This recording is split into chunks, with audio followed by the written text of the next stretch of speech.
Quero desejar a paz e a graça de nosso Deus ao seu coração. Estamos começando mais um estudo bíblico devido ao decreto do município de Ubá.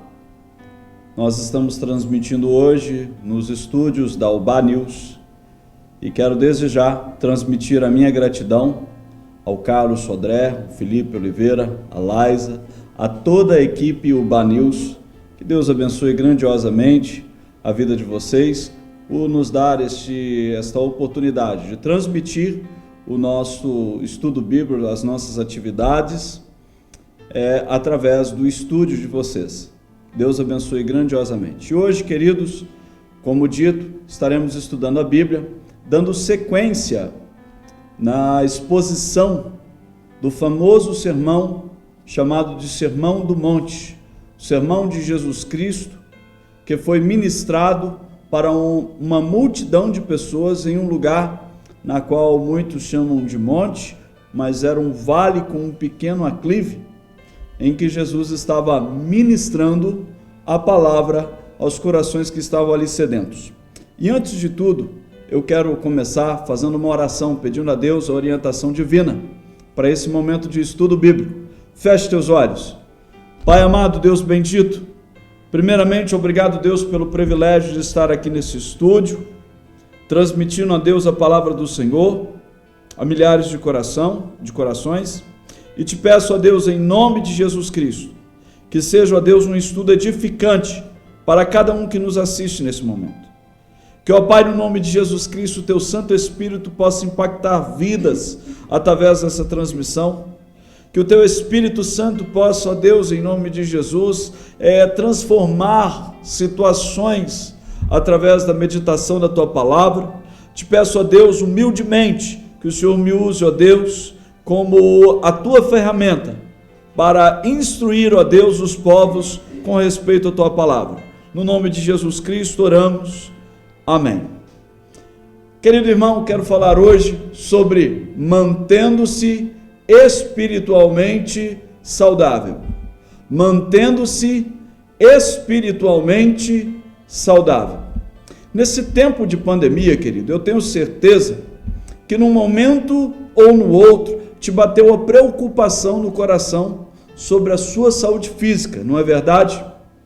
Quer seja, querido, por um momento em que você estava assistindo a televisão, quer seja por causa de alguma limitação na sua própria saúde, quer seja por causa da sua idade, tenho certeza que nesse momento que nós estamos passando em nosso país, você se preocupou com a sua saúde, e isso é bom. Não estou aqui criticando você por isso, pelo contrário, isso é bom. Procure sim cuidar bem da sua saúde, procure sim preservar a tua saúde, é bênção de Deus isso. Mas me permita te fazer uma pergunta. Como anda a tua saúde espiritual? Como anda a tua saúde espiritual? Isso é relevante. Talvez você pense que não é, mas isso é muito relevante. Você já parou para pensar como os povos têm se degradado, têm piorado por não pensar na sua saúde espiritual? Quanta inversão de valor, já parou para pensar nisso? O pai que dá mais atenção ao trabalho do que à família, ou até mesmo a responsabilidade que perde lugar para o lazer. Tem muita gente que prioriza o lazer ao invés das responsabilidades. Queridos, é um tempo de muita inversão de valores, mas muito mais do que isso, nós percebemos também que valores tradicionais, como valores de família, valores de ética e moralidade, valores de religião, estão perdendo lugar cada dia mais e mais para valores que não são importantes. Basta pensar, querido, o quanto que neste momento em que estamos vivendo, as pessoas têm pensado, esse negócio de quarentena, esse negócio de ficar em casa, esse negócio não vale nada, não tem valor nenhum, sendo, queridos, que de acordo com a OMS, isso tem sido sim uma ferramenta para assegurar a vida dos nossos queridos idosos, daqueles nossos queridos familiares.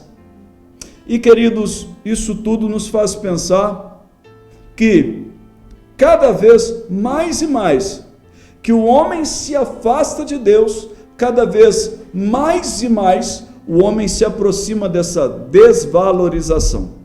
E queridos, saiba que quando deixamos de alimentar o espírito com a verdadeira piedade cristã, com o alimento da palavra, meditando na palavra de Deus, tirando tempo para orar, tempo de qualidade para orar, para falar com Deus, procurando uma igreja que prega um evangelho sério, cada vez, queridos, nós temos visto que quanto mais deixamos essa verdadeira piedade, essa piedade bíblica, mais e mais nos aprofundamos nessas atitudes. E amados, eu quero dizer para você,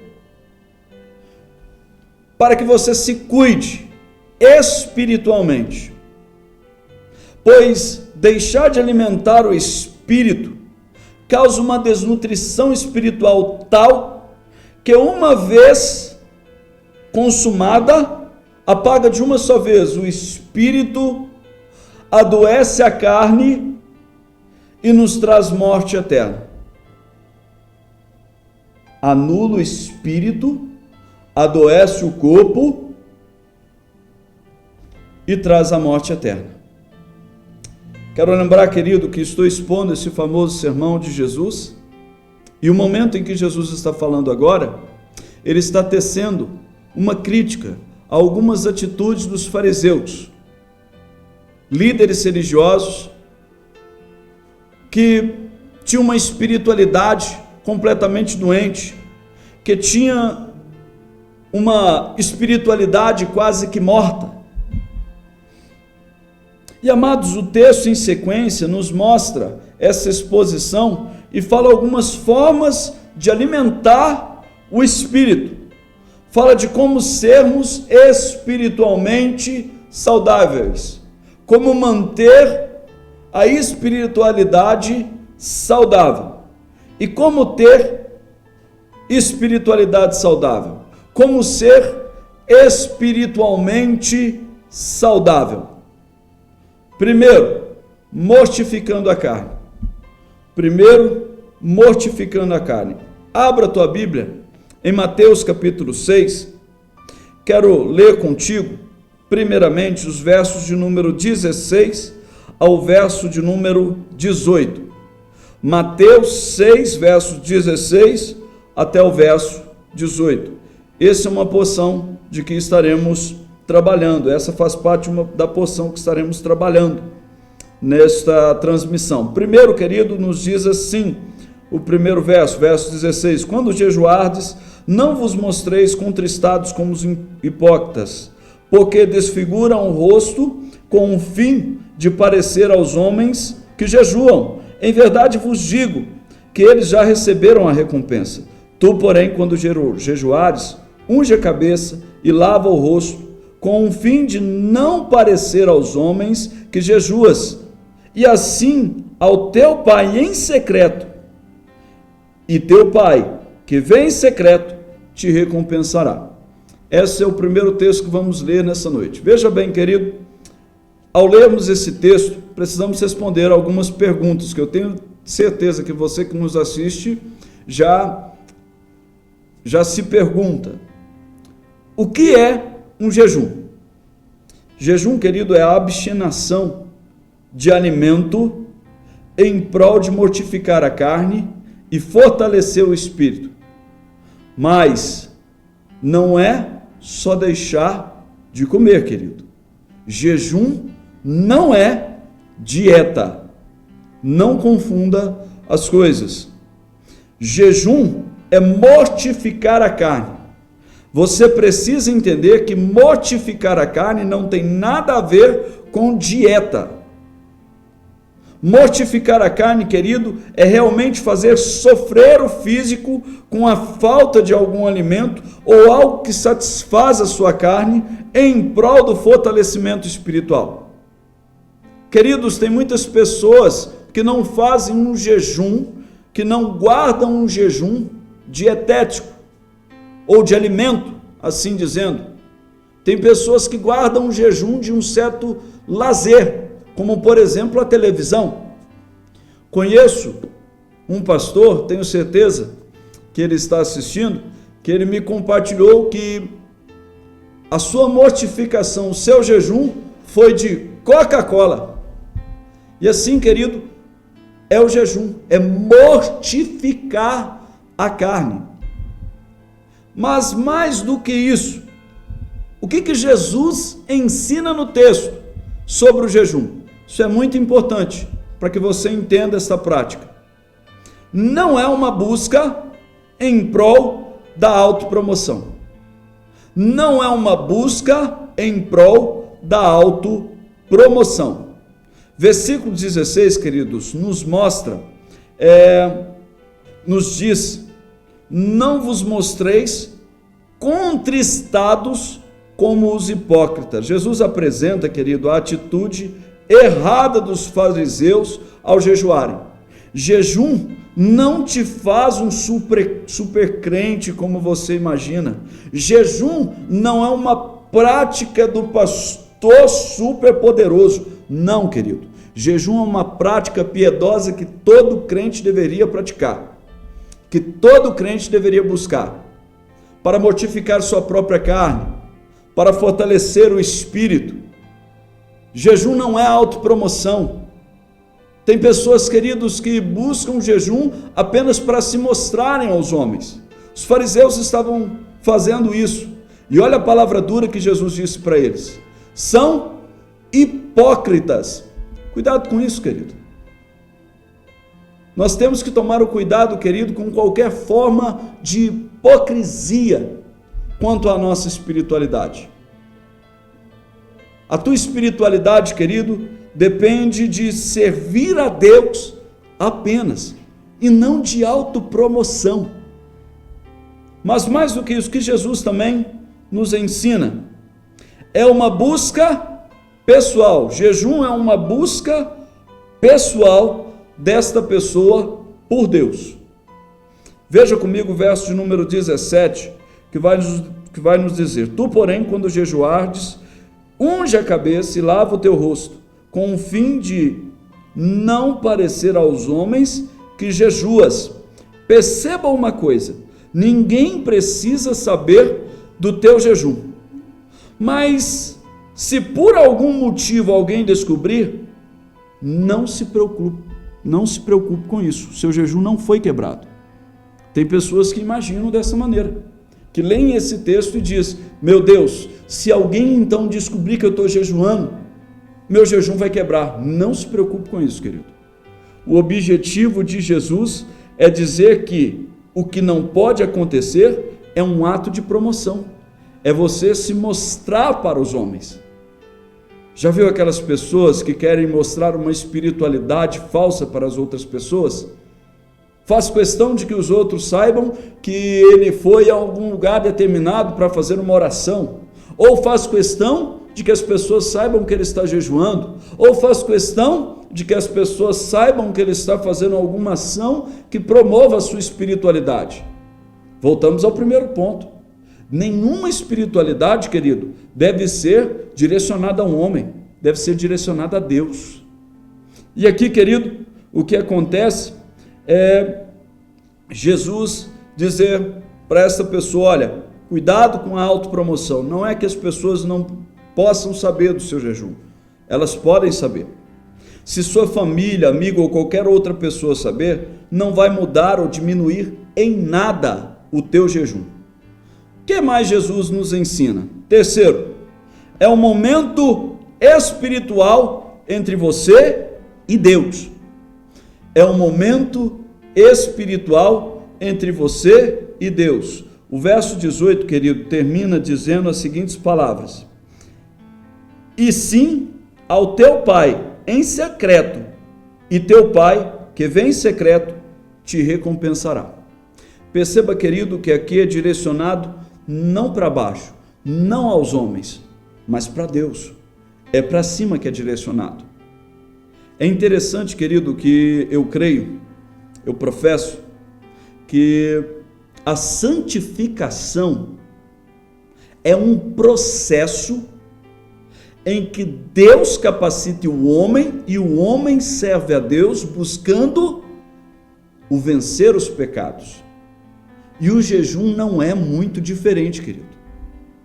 O jejum participa deste fortalecimento espiritual. Mas, acima de tudo, é um momento em que você se conecta com Deus e Deus se conecta contigo. Querido, como dito anteriormente, vou voltar a repetir: jejum não é dieta, jejum é um momento espiritual.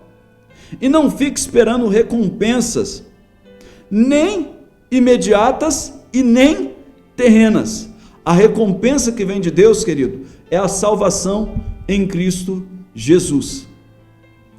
Ao falar aqui em recompensas, muitas pessoas imaginam: então eu vou fazer jejum aqui para restaurar o meu casamento, então eu vou fazer jejum aqui para comprar a casa dos meus sonhos, o carro dos meus sonhos, então eu vou fazer jejum aqui para conquistar o príncipe encantado. Querido, se for emagrecer para conquistar o príncipe encantado, até vale a pena, mas isso não é jejum, isso é dieta. E não confunda as coisas. Querido, o jejum é um momento em que você se relaciona com Deus, que você entra num relacionamento com Deus. Ore, peça a Deus que te abençoe em todas essas áreas, mas ao jejuar, saiba que você está buscando um crescimento espiritual em um relacionamento com Deus. O que eu aprendo em seguida? O que mais eu aprendo para manter a minha espiritualidade saudável? Primeiro, jejum. Segundo, priorize o céu. Priorize os céus. Versos 19 a 21. Não acumuleis para vós outros tesouros sobre a terra, onde a traça e a ferrugem corroem, e onde ladrões escavam e roubam. Mas ajunteis para vós outros tesouros no céu, onde a traça nem ferrugem corrói, e onde ladrões não escavam nem roubam, porque onde está o teu tesouro, aí estará o seu coração. Nos versos 19 e 21, queridos, percebemos aqui um princípio sobre priorizar o céu em relação às riquezas da terra. Mais à frente, Jesus vai ensinar a buscar em primeiro lugar o reino de Deus e a sua justiça. E assim Deus vai te abençoar em todas as outras áreas. Isso está registrado no verso de número 33. O próximo estudo nós falaremos sobre esse verso. Mas os versos que nós estamos lendo, que nós acabamos de ler, o verso 19 a 21, explica o porquê devemos tomar este cuidado. Tomar o cuidado de priorizar a Deus e deixar Deus abençoar todas as demais coisas. Primeiro, querido, porque as riquezas dessa terra são passageiras, são temporais, vão passar. Existem algumas pessoas que, por causa do seu enriquecimento, são pessoas muito ricas, que gostam de ser enterradas com seus carros, enterradas com suas joias, enterradas com suas roupas finas. Sabe qual é o fim de todas essas riquezas, juntamente com o corpo? É, querido, corroer, é sumir, é desaparecer. Por isso Jesus está dizendo, querido, sobre o cuidado de acumular para vós tesouros sobre a terra, onde traça e ferrugem corroem. Isso vai passar, querido. Toda riqueza passa. Todo poder passa. O que não passa, querido, é os céus, é a eternidade. Então, querido, a primeira crítica de Jesus aqui sobre as riquezas, sobre você priorizar as riquezas dessa terra, é que todas essas coisas são coisas passageiras, elas passam. Você mesmo tem alguma roupa que você vestiu em sua infância que está até hoje guardada, intacta, perfeita? Com certeza ela se consumiu com o tempo, não foi? com certeza ela se deteriorou com o tempo, não foi? Então, querido, entenda uma coisa. Esses bens, essas riquezas vão passar. Então, em primeiro lugar, por que eu devo priorizar o céu? Porque a riqueza terrena passa. Segundo lugar, as riquezas dessa terra atraem os ímpios. Já parou para perceber que Jesus não está falando só de traça e ferrugem, mas ele fala de ladrões que cavam e roubam? Por que ele está falando de ladrões que escavam e roubam? Queridos, em primeiro lugar, escavar é porque era a forma tradicional de fazer uma poupança de riqueza. Criar um buraco, fazer um buraco bem fundo e ali enterrar a sua riqueza. E os ladrões identificavam esse lugar, cavavam e roubavam essas riquezas. Mas, mais do que isso, veja que ele está dizendo aqui sobre a postura do ímpio. É o ímpio que fica desesperado pelo dinheiro. É o pecador. É aquele que usa com lisura os bens dessa terra. Aqueles que querem usurpar os bens dessa terra são pecadores. Não são pessoas que estão focando o céu. Pastor, então eu não posso buscar o conforto para minha família? É claro que você pode, querido. E deve. É bom que você tenha com que sustentar e sustentar bem a tua família. Isso é bom, mas cuidado com o amor ao dinheiro. O amor ao dinheiro é o problema. Mas o que mais? Por que eu devo priorizar o céu? Terceiro, a riqueza no céu são eternas e incorruptíveis. As riquezas do céu são eternas e incorruptíveis. O verso 20 diz assim: mas ajuntais para vós outros tesouros no céu, onde traça nem ferrugem corrói, e onde ladrões não escavam nem roubam. É interessante perceber que em momento nenhum este verso apresenta um princípio que diz que você pode comprar o céu. Mas tem gente que interpreta desta maneira, que acredita que o texto está dizendo que você pode comprar o céu, que a tua salvação é meritória. Em momento nenhum. Lembre-se que o texto está falando sobre priorizar o céu e não de conquistar o céu. Existe uma diferença entre você priorizar o céu e você conquistar o céu. Primeiro, porque você não conquista. Isso é um princípio de graça. Deus te dá de graça. Você não precisa conquistar. Em segundo lugar, querido, que quando Jesus nos ensina a priorizar o céu, Ele está dizendo para você: cuidado, que as riquezas dessa terra não tomem lugar no teu coração, que deve ser de Deus. Onde está o seu coração, querido? Onde está o seu coração? Responda isso sinceramente. Porque esse verso, querido, esse trecho de verso que nós acabamos de ler, termina dizendo: porque onde está o teu coração, aí estará também o teu, onde está o teu tesouro, aí estará também o teu coração. Cuidado com isso.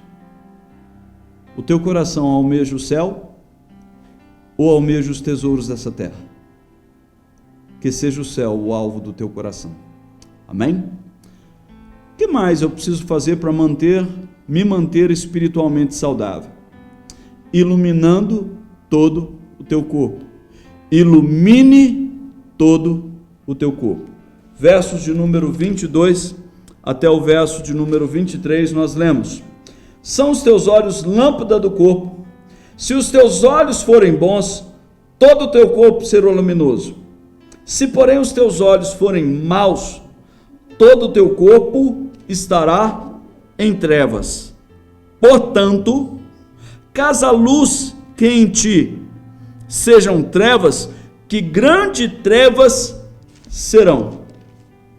Os teus olhos são bons? Os teus olhos são de fatos bons? Os teus olhos estão mirando a coisa certa? Os teus olhos conseguem de fato enxergar o caminho aplanado do Senhor? Ao ler esse verso, querido, enquanto preparava o estudo para trazer para o seu coração nesta noite, eu me lembro, querido, de uma situação, eu me lembrei de uma situação em que eu passei quando estava me preparando para a minha primeira profissão. Eu tive uma profissão anterior à de pastor, que foi a de técnico em mecânica. E, amados, eu me lembro que quando eu estava estudando, ainda por volta de 20 anos de idade, não sou mais muito novinho, na verdade, eu me lembro, querido, que eu estava estudando sobre solda mecânica, com eletrodo. E ali, talvez os mecânicos aí se contextualizem, não é verdade? E ali, enquanto estudava, eu me lembro que um eletrodo garrou na peça de metal que eu estava soldando. E ao tentar tirar, eu forcei o eletrodo e uma casquinha da solda espirrou e caiu dentro do meu olho. Essa casquinha desta solda é muito quente e ela queimou as minhas vistas de forma muito rigorosa, de forma muito séria. Machuquei de forma muito séria esse dia. E me lembro que eu fiquei por muito tempo com as vistas embaçando, sem poder fazer nada, afastado. E saía na rua para resolver uma coisa ou outra, com as suas devidas limitações, com a vista completamente embaçada. Tropeçava em buracos, as pessoas me cumprimentavam na rua e eu não sabia quem que era. Às vezes eu não me lembrava da voz, pela voz de quem era. Me lembro que às vezes algumas pessoas me davam alguma coisa para ler ou assinar e eu não sabia o que estava acontecendo ali, não sabia nem onde assinar. Foi um momento terrível em que eu passei.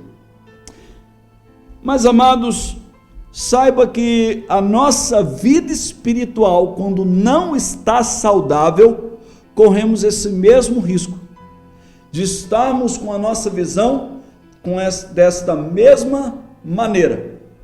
Porque Jesus, ao dizer essas palavras, ele não está preocupado com a sua visão física.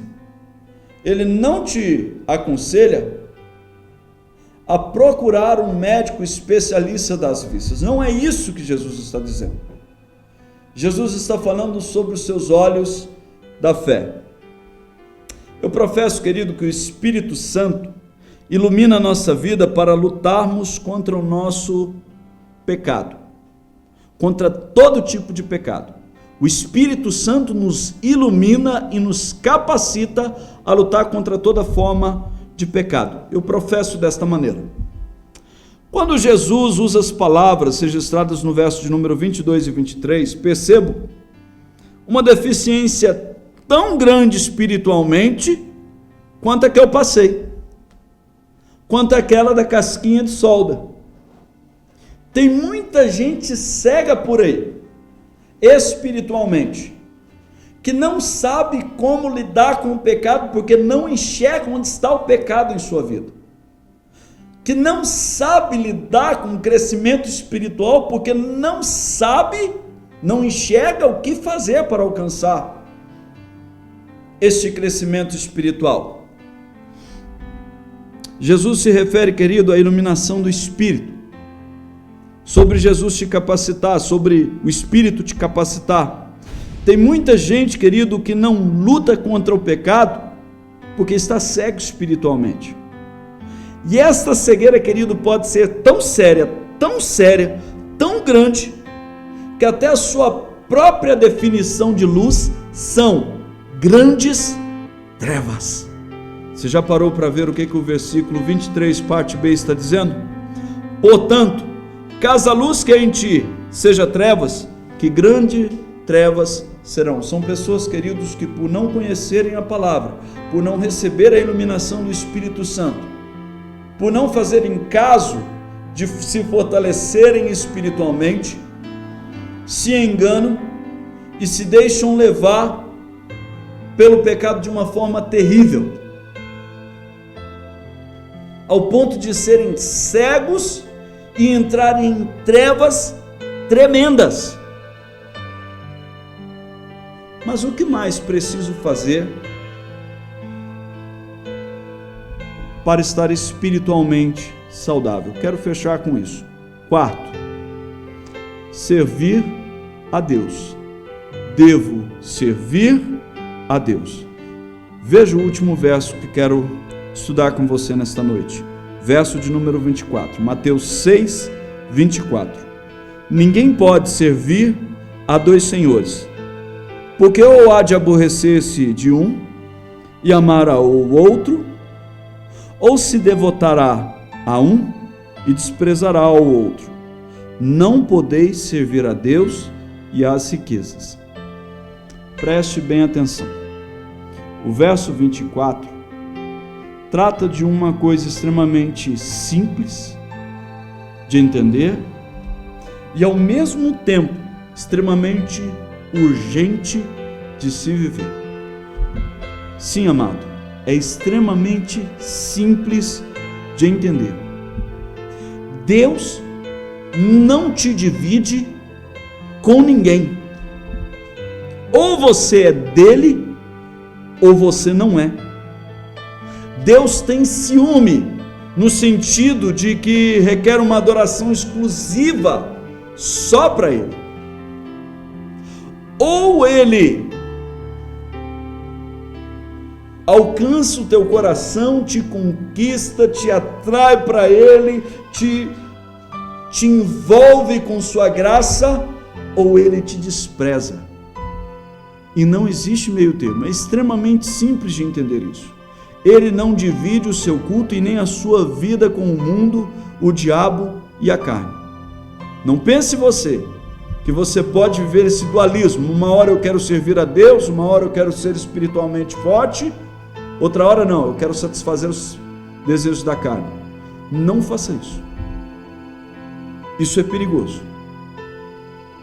E como dito, querido, está uma mensagem extremamente urgente. Se você não pertence a Deus, é porque você pertence ao adversário. Existe uma historinha muito simples que vai te fazer entender isso que eu estou dizendo. Conta-se que certa feita, um cristão, ele estava em cima do muro, ele andava em cima do muro. E enquanto ele andava ali, ele via o clamor de alguns anjos de Deus que diziam: desce daí, vem para cá logo, vem, desce deste lugar perigoso, sai deste lugar, desce. E do outro, alguns anjos do adversário, alguns anjos de Satanás, espíritos malignos, que festejavam, saltavam foguetes, celebravam e diziam: já é nosso, esse já é nosso. Aquele convencido de ser um cristão não convertido, existe uma diferença nisso. Olhou para aquela festa que os diabinhos estavam fazendo, olhou para um e disse: olha, vocês estão enganados, eu ainda não me decidi. Será que vocês não perceberam? Eu estou em cima do muro. Aquele diabinho então respondeu: é você que não entendeu, é você que ainda não está entendendo como as coisas funcionam. Em primeiro lugar, Deus disse na Bíblia que ou você serve a Ele, ou você serve a Deus, ou você serve o diabo. Mas a Bíblia também diz que seja a tua palavra sim, sim, não, não. O que passar disso vem do maligno. Ou seja, aquele convencido de que era um cristão, que estava andando no muro, na verdade, pertencia ao diabo. A quem você tem servido? A Deus ou ao diabo? Não dá para servir dois senhores. E cuidado, não seja convencido de que Cristo é o Salvador. Seja um convertido a Cristo como seu Salvador. Porque o convencido até vai dizer, é um bom caminho, é um caminho agradável, é um caminho que satisfaz, mas ele não está disposto a andar nele. O convertido não. O convertido se dispõe a andar. Talvez nem diga, mas se dispõe a andar nesse bom caminho, nesse aplanado caminho. Prefira servir a Deus, querido. Isso é crescimento espiritual para a sua vida. Como anda a tua espiritualidade? Saudável ou doente? Se estiver doente, quero orar por você. Quero pedir a Deus pela sua vida. Quero pedir a Deus que você possa despertar pelo desejo de orar, de jejuar, de estudar a palavra, de servir a Deus.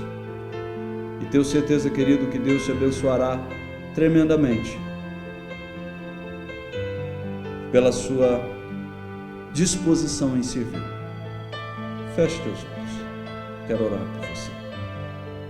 Pai querido, Deus bondoso, Deus amoroso, nesta noite tivemos o privilégio de estudar sobre a nossa espiritualidade. E talvez, ó Deus, essa pessoa que nos assiste está doente espiritualmente, quase morrendo talvez. Pai, que o Teu Espírito Santo o visite nesta noite e desperte no teu coração um desejo ardente de te servir, Senhor, de te buscar, de orar, de estudar a palavra. Pai, no nome de Jesus Cristo, que seja um despertamento sincero e vindo de Ti, ó Deus. Pai, que haja, ó Pai, no nome de Jesus Cristo, uma disposição santa e sincera em se voltar a Ti e reconhecer a Cristo como o único e suficiente Salvador das nossas vidas. Que o Senhor, ó Pai, assim abençoe, ó Pai, no nome de Jesus Cristo, esta vida que assim resolve te servir.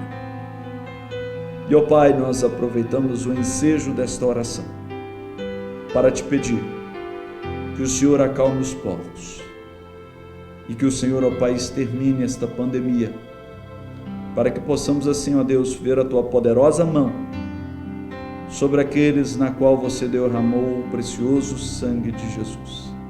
No nome de Jesus Cristo eu oro, Pai. Amém. Deus abençoe sua vida, querido. Nada como apreciar belas paisagens. Mas, como você enxerga? A oftalmologia Dr. Marco Aurélio Barleta, em Ubá, traz o melhor para sua saúde ocular. Oftalmologia Dr. Marco Aurélio Barleta, cuidando dos seus olhos hoje para que você veja bem no futuro.